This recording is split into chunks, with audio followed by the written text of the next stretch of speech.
Alors, bonjour et bienvenue à ce dernier atelier, un atelier sur les objectifs personnels et professionnels. Alors, aujourd'hui, nous allons regarder pourquoi c'est important de se fixer des objectifs, comment est-ce qu'on définit le succès et le succès en courtage immobilier. On va faire également une petite introduction aux objectifs, une petite réflexion en rapport avec les objectifs. Vous allez avoir également un exercice qui vous est proposé, c'est l'établissement de vos objectifs personnels et professionnels pour, à la fin de cet exercice, être en mesure d'établir le chiffre d'affaires à atteindre pour réaliser les objectifs qui auront été fixés.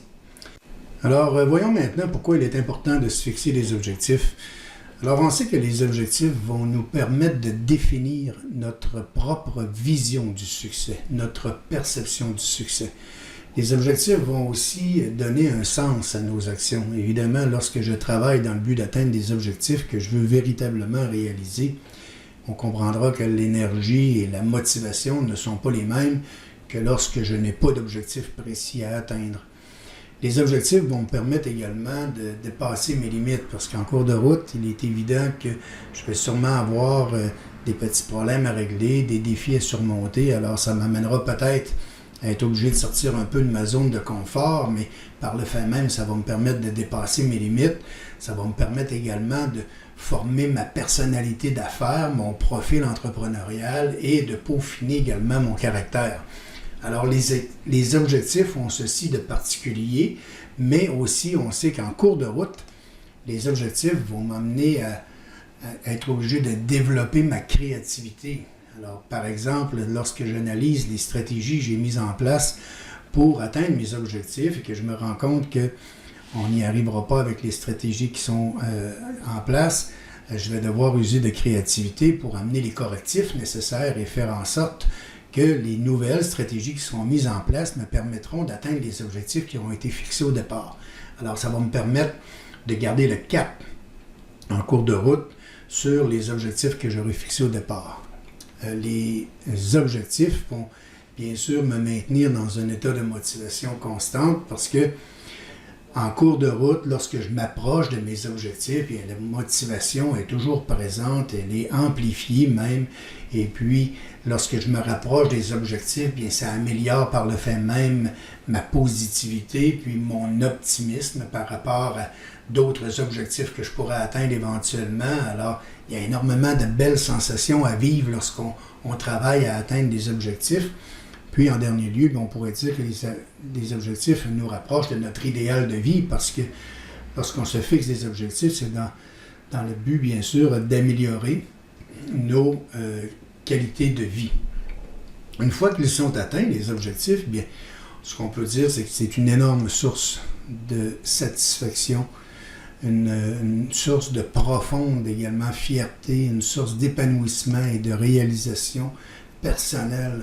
Alors, c'est véritablement important, mais en même temps aussi, lorsque mes objectifs sont atteints, ça m'amène à avoir une nouvelle vision de la vie parce que je sais que je suis en mesure de fixer les objectifs, de mettre des stratégies en place pour les atteindre, de faire le travail nécessaire et de finalement atteindre ces objectifs. Alors, la vision de la vie est carrément modifiée. Ça va m'amener également le goût de la réussite, mais le goût d'avoir à nouveau du succès et parfois même, ça me motive à me fixer des objectifs plus élevés.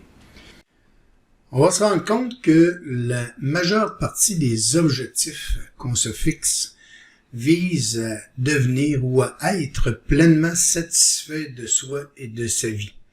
On aura tout à l'heure à fixer des objectifs dans différents secteurs dans lesquels on interagit, par exemple au niveau de la carrière, de la profession, au niveau financier, au niveau relationnel, au niveau de la famille. Alors, tous les objectifs qu'on se fixera sont des objectifs qui vont nous permettre de devenir ou d'être pleinement satisfait de soi et de sa vie. C'est l'objectif qui est commun à tous. Maintenant, il y a différentes façons de fixer des objectifs. On aura dans un premier temps des objectifs qu'on dit ponctuels. Alors, c'est un objectif précis à atteindre à l'intérieur d'une certaine période. Par exemple, perdre 10 kilos au cours des prochains 6 mois, ou bien donc courir le marathon des Deux-Rives en juillet 2023, générer 100 000 de chiffre d'affaires au cours des prochains 12 mois, ou développer une nouvelle compétence sur une certaine période de temps, ou acquérir une première résidence. Alors, ce sont des objectifs très précis qui doivent se réaliser à l'intérieur d'une certaine période. Et lorsqu'on les atteint, ces objectifs, évidemment, ça nous amène les mêmes émotions. On est fiers, il y a beaucoup d'émotions positives qui viennent avec l'atteinte de ces objectifs. Et lorsqu'on atteint plusieurs objectifs, c'est là l'effet qu'on devient quelqu'un à succès, ou on a l'impression qu'on est une personne à succès. Alors, avoir du succès, de façon générale, ça se bâtit à partir de l'atteinte de plusieurs objectifs ponctuels. Les recherches nous amènent aujourd'hui à dire que le cerveau est en mesure de travailler sur 3 objectifs simultanément, c'est-à-dire qu'il a la capacité d'être performant et de nous permettre d'atteindre des objectifs lorsqu'on travaille sur un maximum de 3 objectifs en même temps. Alors, le programme Plan de match qui vous est présenté en fin de cet atelier, c'est un document que vous pouvez remplir pour vous permettre de fixer vos objectifs. Puis ce programme va vous amener à fixer 3 objectifs que vous aimeriez réaliser au cours des 12 prochains mois. Et la réalisation de ces objectifs va nous permettre de déterminer quel est le chiffre d'affaires qu'on a besoin d'atteindre pour pouvoir réaliser justement ces objectifs. Alors, on va faire une petite introduction aux objectifs. On sait que la fixation d'objectifs, ça peut sembler être un exercice assez simple, mais la majeure partie des résolutions du Nouvel An ne se réalisent jamais et passent aux oubliettes à l'intérieur de quelques semaines. Alors, comment arriver à expliquer cela? Comment arriver aussi à expliquer que, même sachant que l'atteinte d'un objectif est souhaitable pour notre santé ou notre bonheur, nous ayons de la difficulté à y arriver? Comment expliquer que changer un comportement néfaste soit aussi difficile? Et comment arriver à expliquer que même désiré à un niveau assez élevé, la motivation s'estompe avec le temps? Alors, on a mis en perspective ces questions et on est en mesure d'emmener quelques réponses pour pouvoir expliquer tout ça.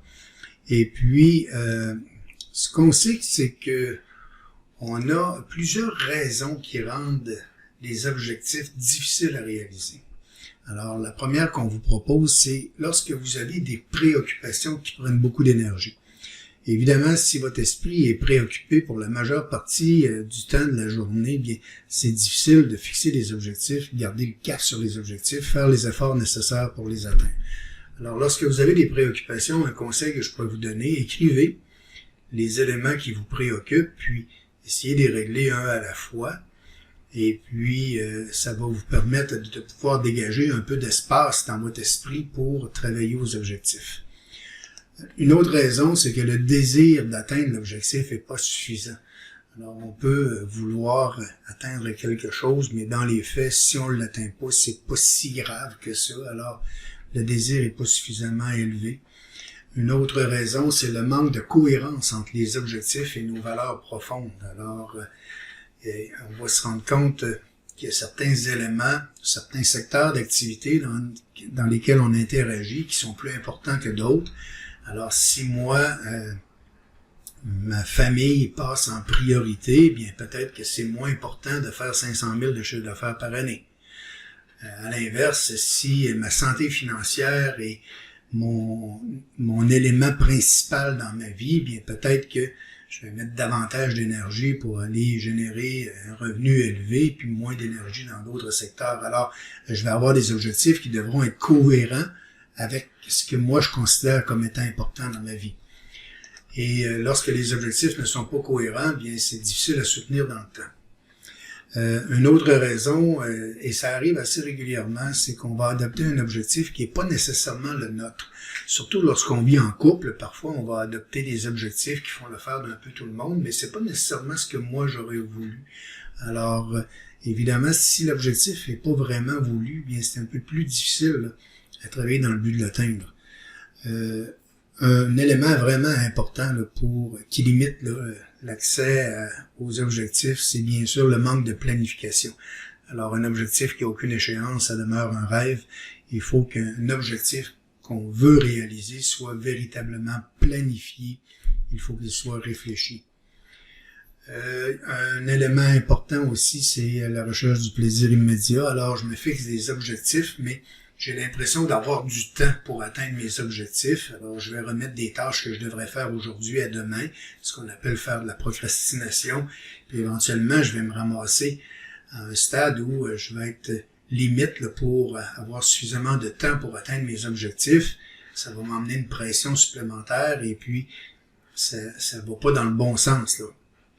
La procrastination, c'est probablement votre pire ennemi en affaires, surtout lorsque vous êtes travailleur autonome. Et puis, c'est à prendre vraiment en considération. La procrastination, c'est votre pire ennemi. Puis le deuxième pire ennemi, c'est l'improvisation. Alors, le manque de planification qu'on parlait au point précédent, bien, fait en sorte que vous planifiez vos journées au fur et à mesure. Et puis, ça fait pas le travail que ça devrait faire lorsqu'on a des objectifs à atteindre.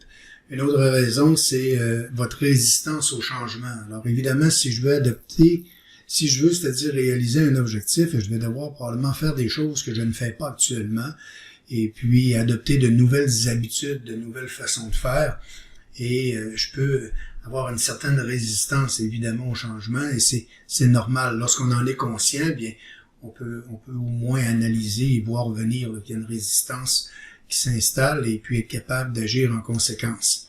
L'aide d'un coach là-dedans pourrait vous donner un super de bon coup de main. Pas vouloir sortir de votre zone de confort, c'est un autre élément. Si vous voulez aller chercher des revenus plus élevés, par exemple, vous allez devoir faire des choses que vous ne faites pas habituellement et évidemment, ça vous amène à sortir de votre zone de confort et certaines personnes ne sont pas en mesure, ont de la difficulté à sortir de la zone de confort. À ce point-ci aussi, un coach peut venir vous donner un super bon coup de main.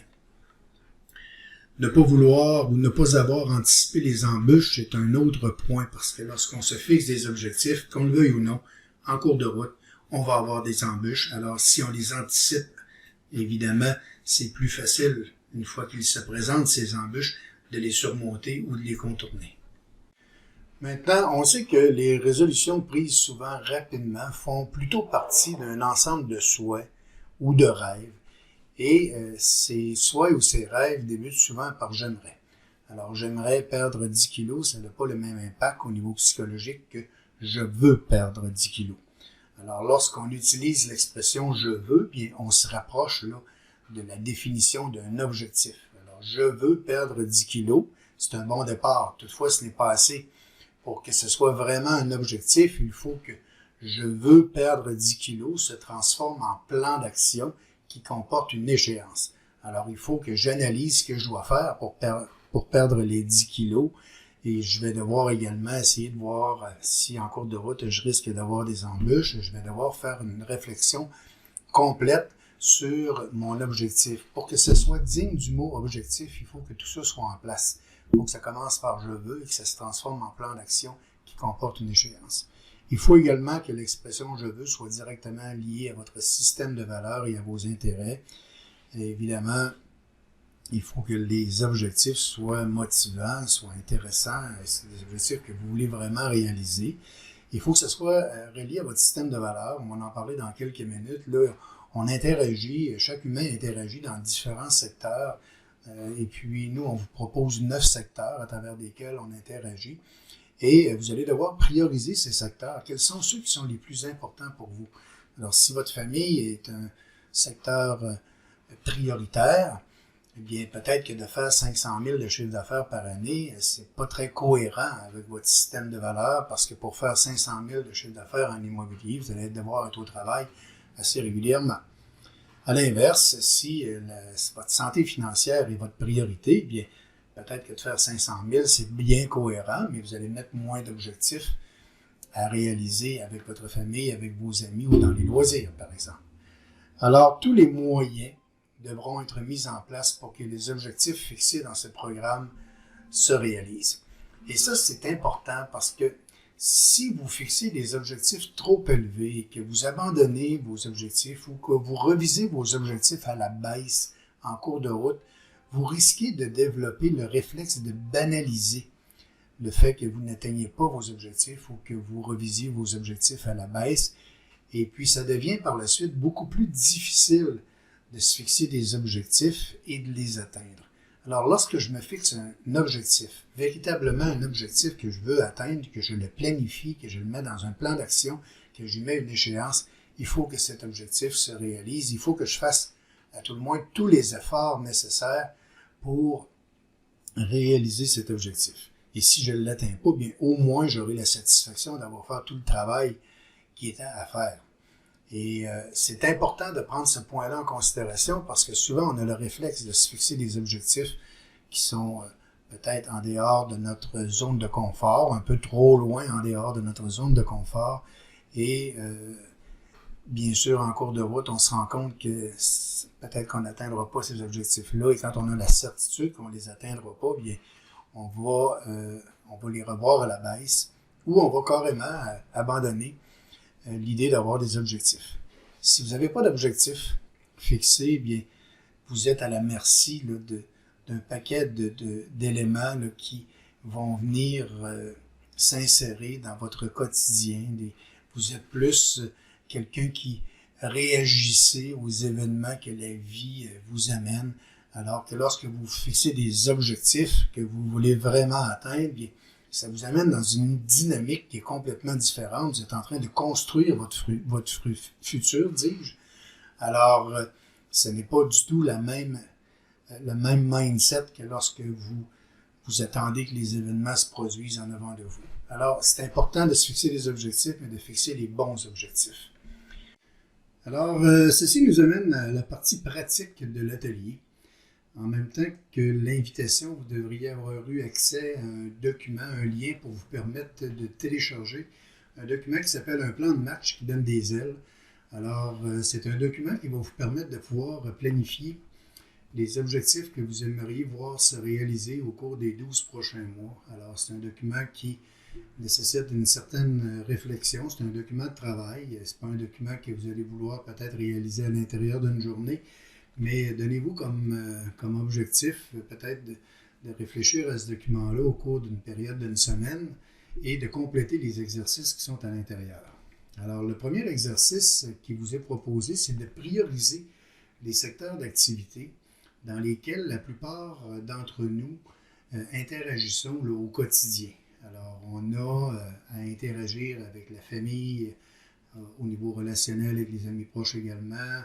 On a du temps à placer là, dans la carrière, la profession, les loisirs, au niveau de sa santé physique, au niveau de sa croissance personnelle ou de sa spiritualité ou au niveau communautaire.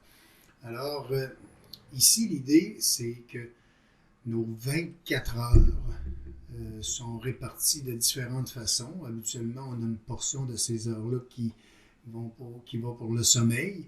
Mais les heures d'activité, bien, on les retrouve à l'intérieur de ces secteurs d'activité ici. Ce qui est important, c'est de faire la réflexion suivante. Au cours des 12 prochains mois, quel est le secteur d'activité que je vais prioriser? C'est important de savoir le secteur prioritaire. Par la suite, le deuxième plus important, puis le troisième plus important, et les autres à la suite. Alors, on veut prioriser parce qu'on veut donner le maximum de temps à ce secteur d'activité. On veut lui amener les modifications nécessaires pour que ça nous rende pleinement satisfaits.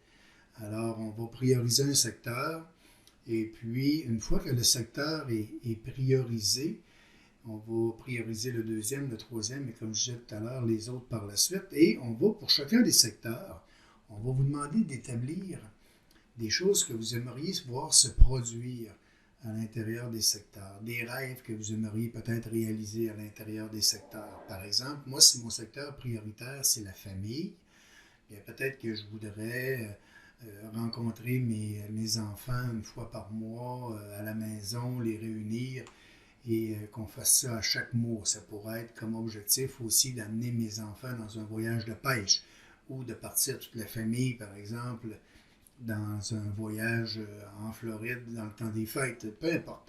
Je vais avoir des rêves, je vais inscrire mes rêves, mais À l'heure actuelle, c'est au niveau du rêve. Alors, on n'est pas en train de planifier des objectifs, on est simplement en train de marquer des choses qu'on aimerait voir se produire. On va en marquer dans notre secteur prioritaire, dans le deuxième secteur prioritaire, dans le troisième secteur prioritaire. C'est ce qui est l'exercice là, le plus important à faire. Vous allez pouvoir mettre des rêves aussi dans tous les autres secteurs, mais ces trois premiers secteurs sont ceux qui vous apparaissent comme étant les plus importants. Donc, c'est ici qu'il faut planifier le maximum de rêves possible.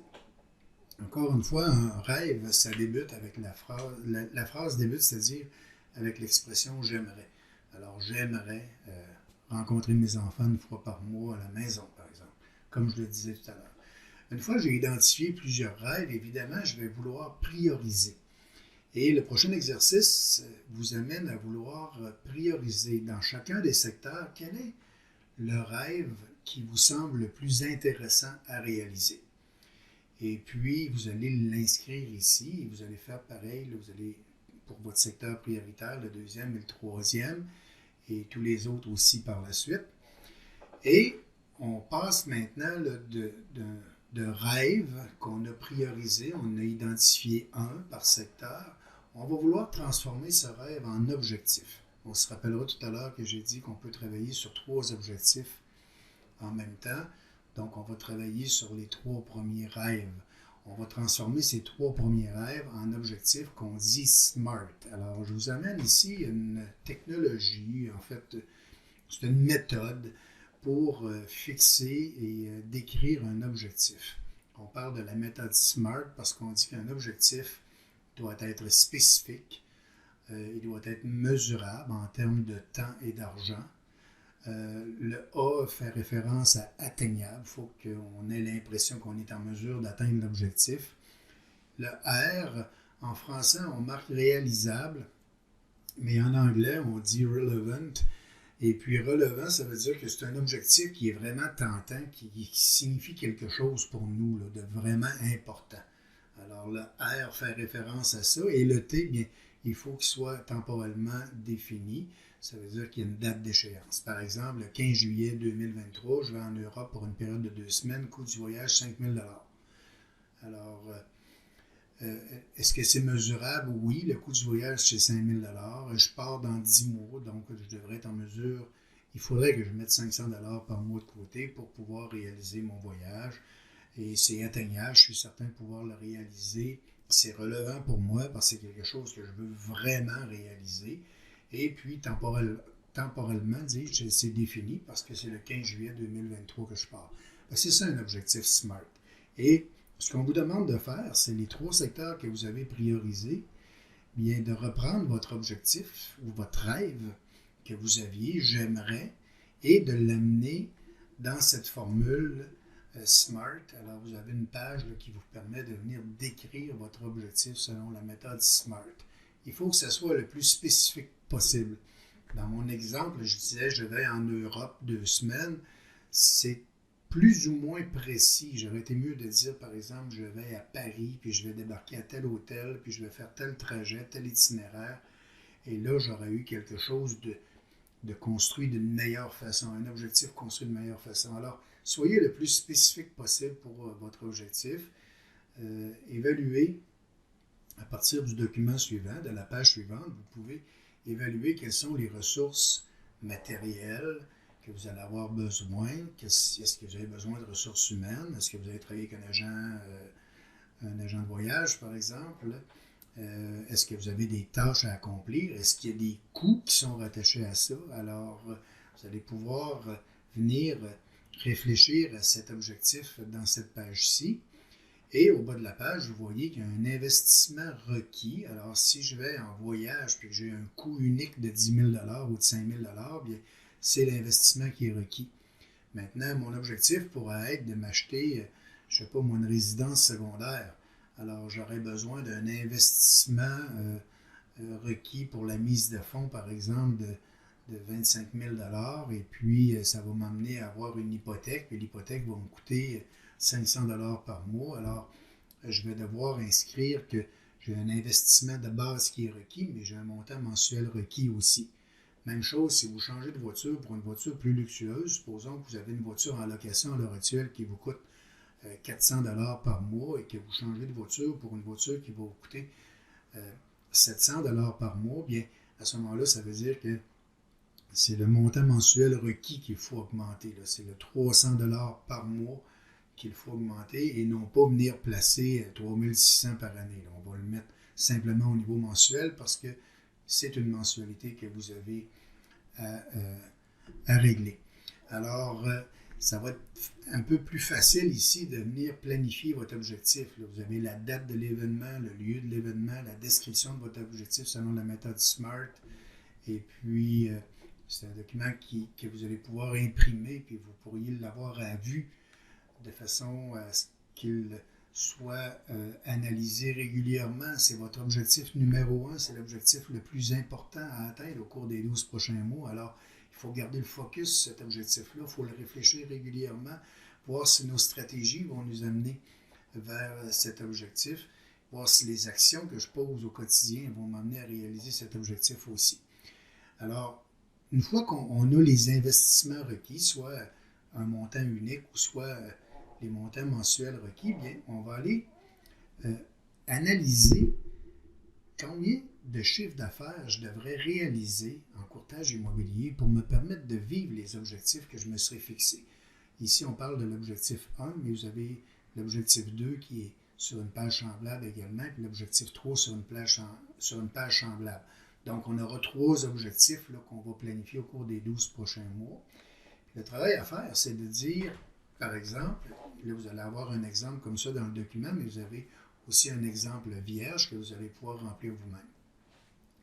Alors, on dit quel est le revenu annuel net minimum, une fois les impôts payés, requis pour vous permettre de couvrir vos obligations actuelles et maintenir votre mode de vie. Alors, dans mon cas, à moi, dans l'exemple que j'ai donné ici, c'est 3 000 $ par mois que j'ai besoin d'avoir pour... je ne suis pas en mesure de me faire d'économie avec 3 000 par mois, mais je paye tous mes comptes au complet. Quelles sont les ressources financières nécessaires pour la réalisation des objectifs fixés? Bien, j'ai mis un montant forfaitaire de 1 000 $ par mois, mais ça va être différent pour chacun de nous. On va additionner les deux. Ça va nous donner notre montant mensuel qu'on doit gagner, montant mensuel net qu'on doit gagner. 4 000 $ par mois, donc 48 000 net par année. Il faut que je détermine quel est le revenu brut qui, une fois les impôts enlevés, va me permettre d'avoir 48 000 $. Alors, ce que je vais faire, c'est que je vais prendre le 48 000 $ puis je vais le diviser par 0,6 ou par 60 %. Ça va me donner un montant de 80 000. Donc, avec 80 000, si je paie 40 % d'impôts, 40 % de 80 000, c'est 32 000. Alors, il va me rester mon 48 000 qui va me permettre de réaliser mes objectifs et, bien sûr, de maintenir le train de vie que j'ai actuellement. Je vais vouloir ajouter à ça un montant pour couvrir mes dépenses d'affaires. Et on parle d'environ 30 %. Donc, je fais le même exercice, je vais prendre le 80 000 puis je vais le diviser par 0,7. Ça m'amène à un chiffre d'affaires de 114 285 $. Alors, si je referais le calcul inverse, à partir de ce 115 000 $, si j'enlève mes dépenses d'affaires, il va me rester 80 000 sur lequel je vais devoir payer 32 000 d'impôts et qui va me laisser mon 48 000 qui va me permettre d'avoir mon 1 000 $ par mois pour mes objectifs que je me suis fixé, plus mon 3 000 pour mon train de vie actuel. Alors, je vais me mettre un petit buffer, et permettez-moi l'expression anglaise, je vais mettre un petit montant supplémentaire pour couvrir tous les angles. Alors, je me donnerai ici comme objectif, comme chiffre magique à atteindre, 120 000 ou 125 000 $. Alors, à partir de maintenant, je sais quel est le chiffre d'affaires que je dois réaliser. Je sais pourquoi je dois réaliser ce chiffre d'affaires, parce que j'aurai des dépenses d'affaires à payer, de l'impôt à payer, mais principalement parce que j'ai des objectifs à réaliser, puis je veux maintenir mon train de vie. Alors, à partir d'aujourd'hui, moi, dans mon cas, il faudrait que je focus pour mettre en place un plan d'action qui va me permettre d'atteindre mon 120 000 $ de chiffre d'affaires au cours des 12 prochains mois. Le nerf de la guerre, c'est le développement de la clientèle. Et c'est ce qu'on vous amène avec le programme Camp d'entraînement, qui est un programme qui suit le programme IMO-Lancement auquel vous êtes à l'heure actuelle. Alors, le camp d'entraînement, c'est axé sur le développement de la clientèle 2.0. On se rappellera que par développement de clientèle 2.0, on entend de mettre en place un système en utilisant davantage les outils numériques, les communications numériques pour générer une clientèle en continu. Alors, les objectifs du programme, c'est de devenir compétent en développement de clientèle. C'est hyper important. C'est la base de votre profession du point de vue affaires. L'autre objectif du programme Camp d'entraînement, c'est d'établir un système de vente. Si vous n'avez pas de système de vente, ce que vous allez faire, c'est que vous allez improviser des solutions de développement de clientèle en cours de route. Peut-être que vous allez réussir, mais si vous adhérez au programme Camp d'entraînement, bien, vous allez avoir un système qui, lui, a déjà fait ses preuves. C'est un système qui était utilisé à l'heure actuelle et qui est fonctionnel. Et vous allez apprendre également dans le programme Camp d'entraînement, excusez-moi, l'utilisation d'outils numériques pour générer des nouveaux clients en continu. Alors, on va travailler chaque semaine.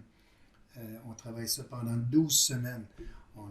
Dans chacune des semaines, on a des objectifs éducatifs, mais il y a des objectifs de réalisation et des objectifs de performance.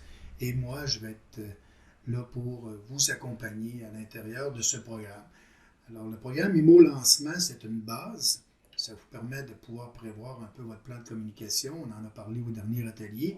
Mais quand on va être dans le camp d'entraînement, bien, on va tout mettre ça en place pour que ça devienne une compétence, que ça devienne fonctionnel et que vous soyez satisfait de votre profession. Alors, ceci nous amène à la fin du programme IMO Lancement. Et puis, ça a été un véritable plaisir de vous présenter ce programme.